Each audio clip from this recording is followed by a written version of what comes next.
Hello to everyone. ये मेरा पहला वीडियो है यूट्यूब पे और ये पहला वीडियो आईपीसी के लिए है और इसमें हम आईपीसी से रिलेटेड उसका केवल इंट्रोडक्शन जानेंगे कि आईपीसी का इंट्रोडक्शंस क्या कहता है, आईपीसी कब बना था, क्यों बना था, इसकी नीड क्यों पड़ी हमें। तो आईपीसी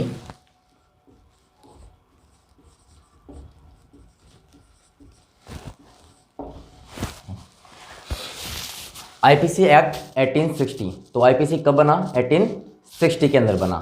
और किसके द्वारा बना? तो आईपीसी जो था वो ड्राफ्ट हुआ, कोडिफाइड हुआ लॉर्ड मैक्यूले के द्वारा। और ये लॉर्ड मैक्यूले कौन था? ये प्रेसिडेंट था फर्स्ट लॉ कमीशन का वहाँ पे। इसके साथ साथ 3 मेंबर्स और भी थे जिसने लॉर्ड मैक्यूले की हेल्प करी आईपीसी को ड्राफ्ट करने के अंदर, उसको कोडिफाइड करने के अंदर। वो 3 मेंबर्स कौन थे?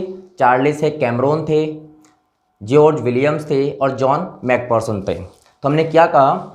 हमने पहली बात ये कही कि IPC was made on 1860। IPC 1860 में बना। किसके द्वारा बना? So it was drafted and codified by Lord Macaulay. और ये लॉर्ड मैक्यूले कौन थे? प्रेसिडेंट थे फर्स्ट लॉ कमीशन के। फिर हमने कहा कि इसके साथ साथ 3 मेंबर्स और भी थे जिन्होंने लॉर्ड मैक्यूले की हेल्प करी आईपीसी को ड्राफ्ट करने के अंदर और कोडिफाइड करने के अंदर। वो 3 मेंबर्स और कौन कौन थे?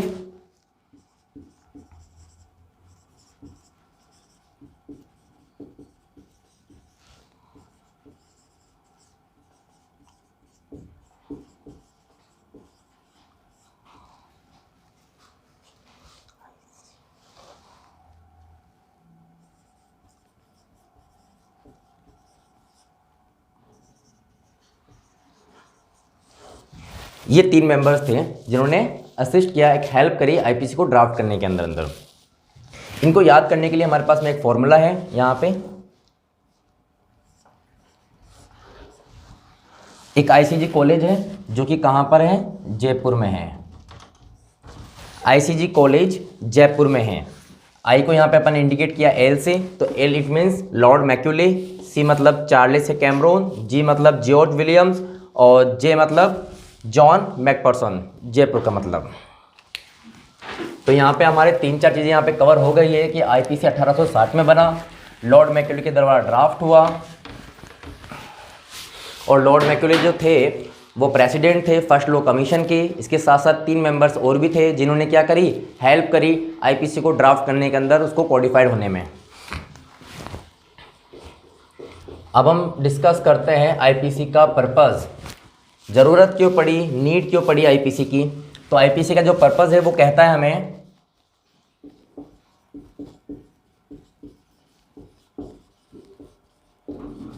क्रिमिनल जस्टिस एंड पनिशमेंट्स, कि अगर कोई भी अपराधी अपराध करता है तो उसे तो पनिशमेंट मिले और जिस भी व्यक्ति के साथ अपराध हुआ है उसे क्या मिले? जस्टिस मिले। ये दोनों चीज़ें होनी चाहिए। अपराध करने वाले को पनिशमेंट, दंड मिलना चाहिए और जिसके साथ भी अपराध हुआ है उसको न्याय, जस्टिस मिलना चाहिए। अब हम थोड़ा लॉ को डिस्कस कर लेते हैं। लॉ क्या होता है? लॉ इट मीन्स कोई भी रूल्स, लॉ कानून, विधि, आप कुछ भी कह सकते हैं लॉ को। इसकी एक डेफिनेशंस देखें हम।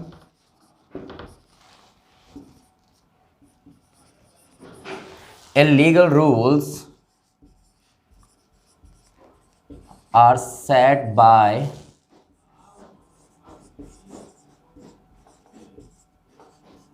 पार्लियामेंट। पार्लियामेंट के द्वारा कोई भी लीगल रूल्स बनाया जाता है उसे हम लॉ कहते हैं। क्या कहते हैं? लॉ कहते हैं। और यहाँ पे हमारे पास में लॉ की 2 ब्रांचेज हैं जो कि दोनों ही ब्रांचेज हमारे लिए बहुत ज़्यादा इम्पोर्टेंट है और उनका डिफरेंस समझना भी। तो यहाँ पे हम लिखते हैं ब्रांचेज ऑफ लॉ, जो कि क्या है यहाँ पर दो बता रहे हैं हम, सब्सटेंटिव लॉ और प्रोसीजर लॉ। सब्सटेंटिव लॉ को हम कहेंगे यहाँ पे, अगर हिंदी में लिखे तो मौलिक विधि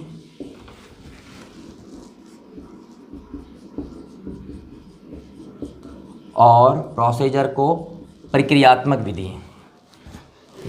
सब्सटेंटिव लॉ क्या कहता है हमें, ये डिफाइन करता है हमारे राइट्स को, ड्यूटीज़ को, हमारे अधिकार को, कर्तव्य को, और ये डिफाइन करता है हमारे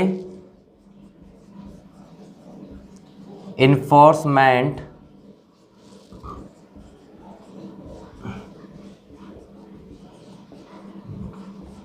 of substantive law, enforcement of substantive law.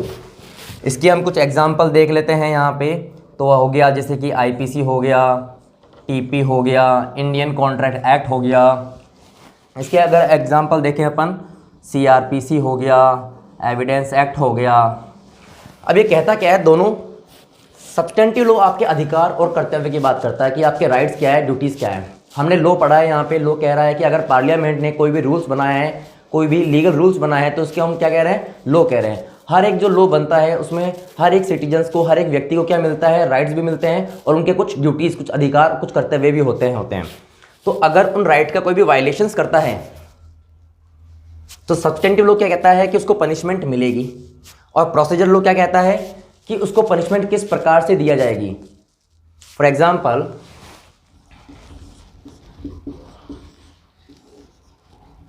ए ने बी को ग्रीवियस हर्ट किया, तो सब्सटेंटिव लॉ बोलता है कि ए ने क्या किया है, बी के राइट्स का क्या किया है, वायलेशंस किया है, उसको मारा है।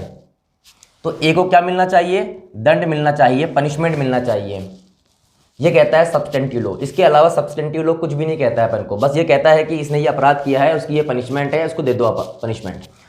फिर आता है प्रोसीजर लॉ, जो कि सब्सटेंटिव लॉ को पूरा करता है और बताता है कि जो ए है, जिसने बी को ग्रीवियस हर्ट किया है, तो इसको पनिशमेंट किस प्रकार से दिया जाएगा, कि इसको अपन गिरफ्तार, अरेस्ट कैसे करेंगे, जो अरेस्ट का प्रोसीजर होगा वो किस प्रकार से होगा, कौन से रैंक का पुलिस ऑफिसर उसको गिरफ्तार करेगा, कोर्ट में ले जाने की प्रक्रिया, कौन सी ट्रायल चलेगी, जजमेंट क्या होगा, बेल का जो प्रोसीजर होगा, वो सब आपको कौन बताता है, प्रोसीजर लॉ बताता है।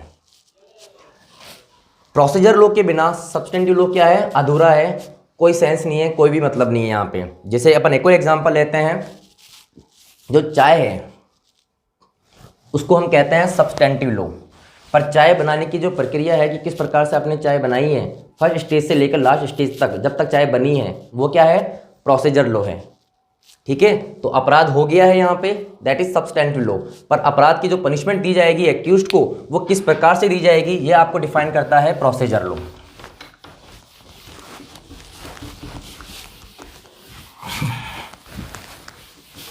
तो यहाँ पे अपन ने क्या क्या देख लिया है, आईपीसी 1860 के अंदर बन गया है। किसने बनाया, लॉर्ड मैक्यूले ने बनाया है। कौन था वो लॉर्ड मैक्यूले, प्रेसिडेंट था, कहाँ का, फर्स्ट लॉ कमीशन का था। इसके साथ 3 मेंबर्स और भी थे। आईसीजे कॉलेज कहाँ पर है, जयपुर के अंदर है। इसके बाद में अपन ने इसका पर्पस देखा है। पर्पस क्या है इसका, क्रिमिनल जस्टिस एंड पनिशमेंट। अपराध करने वाले को क्या मिलेगा, दंड मिलेगा, और जिसका हुआ है उसको जस्टिस, न्याय मिलना चाहिए। इसके बाद में अपन ने लॉ देखा है और लॉ की 2 ब्रांचेस देखी है और दोनों में डिफरेंस। अब हम बात करते हैं आईपीसी की। आईपीसी हमें क्या दे रहा है, तो आईपीसी हमें क्या दे रहा है, सेक्शंस दे रहा है 511, चैप्टर दे रहा है हमें 23, और पार्ट्स दे रहा है हमें 3। अब हम टेबल बनाते हैं इनको थोड़ा सा याद करने के लिए, समझने के लिए। तो पार्ट फर्स्ट लिखा है, पार्ट सेकंड लिखा है, और पार्ट थर्ड लिखा है। पार्ट फर्स्ट के अंदर अपन थोड़ा और इसको तोड़ते हैं, स्ट्रक्चर करते हैं अपन इसका। तो क्या है ये, चैप्टर 1 से 5A, और सेक्शंस कहाँ से कहाँ तक है, 1 से 120B। पार्ट बी क्या बताता है, 6 से 15 चैप्टर्स है यहाँ पे, और सेक्शंस क्या है यहाँ के इसके, 121 से 290 8। पार्ट थर्ड बताता है आपको 16 से 23 और सेक्शंस कहाँ से कहाँ तक है 299 से 511। 1 to 5A सेक्शन से 1 से लेकर 120B। 6 to 15 121 से 298, 16 से 23 एंड 299 to 511। ये टेबल सबसे इम्पोर्टेंट टेबल है आपको और ये आगे आपकी काफ़ी कन्फ्यूजन दूर करेगी आईपीसी के अंदर, जैसे अपन आईपीसी को पढ़ेंगे आगे।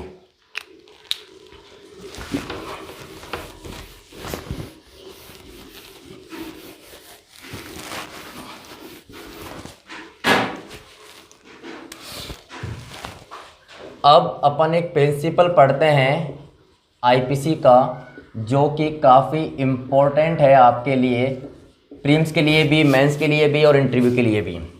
क्या कहता है ये? एक्टस नॉन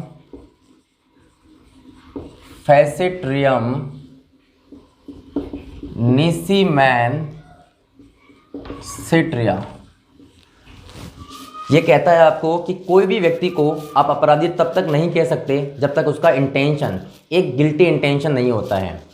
ये आपको कहता है ऑफेंस बराबर actus rea plus mens rea. Actus rea it means कोई भी एक्ट, प्लस मेंस रिया मतलब आपका इंटेंशन, आपका मोटिव, और इंटेंशंस मीन्स गिल्टी इंटेंशन, आपका मन क्या कहता है। अगर ये दोनों एलिमेंट्स मिलेंगे तब जाके आप अपराध कहोगे। अगर किसी व्यक्ति का कोई इंटेंशन नहीं है और उसे एक्ट हो जाता है तो आप उसको अपराध नहीं कहोगे। ठीक है, दोनों एलिमेंट्स होएगा तभी अपन उसको क्या कहेंगे? अपराध कहेंगे। जैसे कि अपन एक एग्जांपल लेते हैं यहाँ पे कि ए ने बी को एक ग्रीवियस हर्ट या फिर आप मान सकते हो मर्डर जो भी करना है, तो ए क्या करेगा? इसके लिए पूरी प्लानिंग करेगा। पहले तो मन में थॉट आएगा, फिर पूरी प्लानिंग करेगा, उसके बाद में क्या करेगा? अटेम्प्ट करेगा। तो यहाँ पे क्या हुआ है? एक्ट भी हुआ है और प्लस एम जो उसका इंटेंशन भी था ही मारने का, तो मोटिव भी था उसका। जब ये दोनों एलिमेंट्स मिल जाते हैं तो क्या बन जाता है? ऑफेंस बन जाता है। अगर दोनों ही एलिमेंट्स में से किसी भी एक एलिमेंट्स की अब्सेंस रहती है, अनुपस्थित रहते हैं, तो आप उसको अपराध नहीं कहोगे। अब हम थोड़ा सा इसके एक्सेप्शन जान लेते हैं, क्योंकि ऑफेंस तो क्या कह रहा है आपको कि अगर एक्टस रिया होगा और मेंस रिया होगा तभी आप उसको अपराध कहोगे। पर कभी कभी क्या होता है, आपका इंटेंशंस नहीं होता है तब भी आप उसको अपराध कहोगे। आपका कोई भी इंटेंशन, गिल्टी इंटेंशन, कोई भी मोटिव नहीं है अपराध करने का, पर तब भी आपसे क्या हो जाता है? एक्ट हो जाता है, तब भी आप उसको क्या कहोगे? अपराध कहोगे। जैसे कि अब यहाँ क्या कह रहे हैं अपन? मेंस रिया क्या है? अब्सेंस है, तब भी आप उसको अपराध कह रहे हो। जैसे कि अपन कुछ एग्जाम्पल लेते हैं। Strict liability,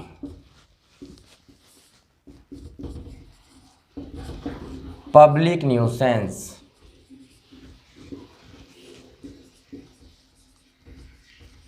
defamation. इन अपराधों में अगर आपका इंटेंशंस भी ना हो पर तब भी अगर आप अपराध कर देते हो, कोई भी एक्ट हो जाता है आपसे, तब भी आप उसको क्या कहोगे? अपराध कहोगे। फॉर एग्जाम्पल, अगर ए एक व्यक्ति है जो अपना एक खुद का पालतू डोमेस्टिक एनिमल लेकर बाहर जा रहा है घूमने के लिए, और वो एनिमल बी को बाइट कर जाता है, काट देता है, और उसको एक ग्रीवियस हर्ट हो जाती है, तो यहाँ पे लायबिलिटी किसकी है? ए की है। यहाँ पे स्ट्रिक्ट लायबिलिटी, ये आपने टोर्ट में पढ़ा होगा। इसी प्रकार से डिफेमेशन का अपन एग्जांपल लेते हैं कि आपका कोई इंटेंशन नहीं था किसी भी व्यक्ति को या किसी के भी बारे में डिफेम करने का, पर एक्ट हो जाता है, तब भी आप उसको क्या कहोगे? डिफेमेशन कहोगे, अपराध कहोगे। उसी प्रकार से कुछ अपराध ऐसे भी होते हैं जिसमें आपका मेंस रिया हो तो होता है, जिसमें आपका मेंस रिया तो होता है पर एक्ट, कोई भी कार्य अटेम्प्ट नहीं हो पाता है, तब भी उसको आप क्या कहोगे? अपराध कहोगे। जैसे कि अपन एग्जांपल ले लेते हैं यहाँ पे, preparation to waging war against the state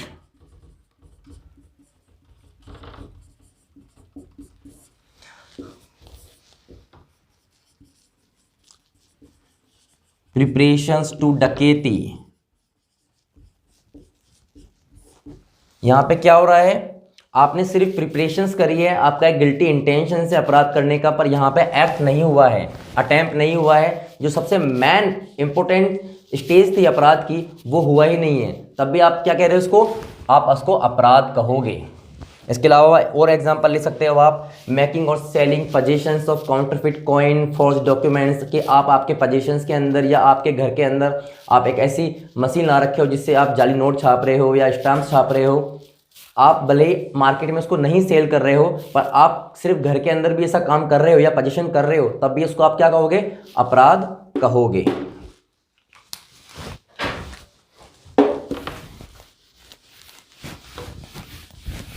तो हमने जान लिया है कि किसी भी अपराध को होने के लिए दो elements, acts rea plus mens रिया, एक्ट और उसका इंटेंशन दोनों होना बहुत ज़रूरी है। तो हम थोड़ा सा क्राइम को भी समझ लेते हैं यहाँ पे कि क्राइम क्या होता है, क्योंकि क्राइम, हर कोई अपराध क्राइम होता है क्या? अगर मैंने किसी का पैसा, बकाया पैसा नहीं दिया तो वो क्या क्राइम की कैटेगरी के अंदर आएगा? तो हम इसको थोड़ा डिटेल में समझ लेते हैं। क्राइम का मतलब हो गया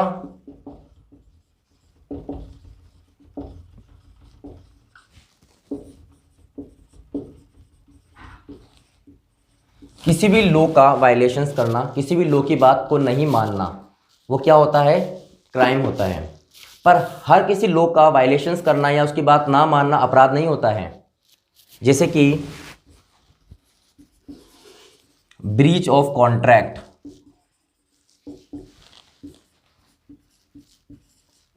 इनहेरिटेंस, या कोई भी सिविल लॉ की बात कर सकते हो आप।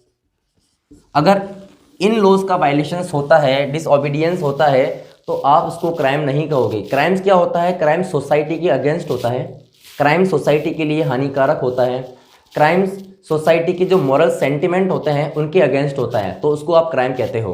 अगर ए एक व्यक्ति है जो कि एक चौराहे पे एक सर्किल के ऊपर बी को काफ़ी बहरे में से एक हीनियस ऑफेंस, मतलब चाकू मारता जा रहा है, तो वो क्या है, क्राइम है। बट यहाँ पे किसी का ब्रीच ऑफ कॉन्ट्रैक्ट कर देना, कोई सिविल लॉज का वायलेशंस करना is not come in crime.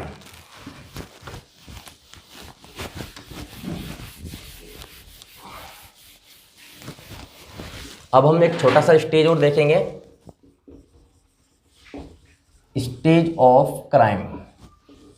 हमने ये देखा था कि भाई चाय बन गई है, तो चाय कुछ स्टेज होती है कि आप चूल्हा जो होता है उसको ऑन करते हो, पतीला रखते हो, पानी गर्म करते हो, चाय पत्ती डालते हो, मसाला वसाला डालते हो, दूध डालते हो, चीनी डालते हो और एक चाय बन जाती है। तो उसकी काफ़ी सारी स्टेज है यहाँ पे। तो क्राइम तक पहुँचने के लिए भी उसको कुछ स्टेजें पूरी कवर करनी पड़ेगी। तो वो स्टेजें क्या है, तो पहली है यहाँ पे इंटेंशन, दूसरी क्या है यहाँ पे प्रिपरेशन, थर्ड क्या है यहाँ पे attempt, and the fourth last is offence, crime. किसी भी अपराध को करने के लिए सबसे पहले आपके मन में, आपके थॉट में क्या आएगा, एक गिल्टी इंटेंशन आएगा कि हमको अपराध करना है, क्राइम करना है या उसको मारना है, जो भी है। और जो मारना होता है वो किसी लॉ का वायलेशंस होता है और इसको क्या अपन क्या कहते हैं, क्राइम कहते हैं। तो सबसे पहले आएगा इंटेंशन। इंटेंशंस करने के बाद में आप क्या करोगे, उसकी प्रिपरेशंस करोगे। प्रिपरेशंस करने के बाद में आप क्या करोगे, वो अपराध करने जाओगे और उसको अटेम्प्ट करोगे। और ये अटेम्प्ट होते ही आप उसको क्या बोल दोगे, ऑफेंस बोल दोगे। फॉर एग्जांपल, आप सभी के सभी आरजेएस की प्रिपरेशंस कर रहे हो।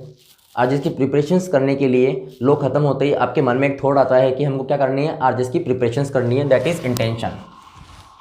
इंटेंशंस आते ही आप क्या करते हो, उसकी प्रिपरेशंस करते हो, और फिर जब एग्ज़ाम होता है जब आप उसको अटेम्प्ट करते हो, ठीक है। और अटेम्प्ट करने के बाद में आपका रिजल्ट आता है।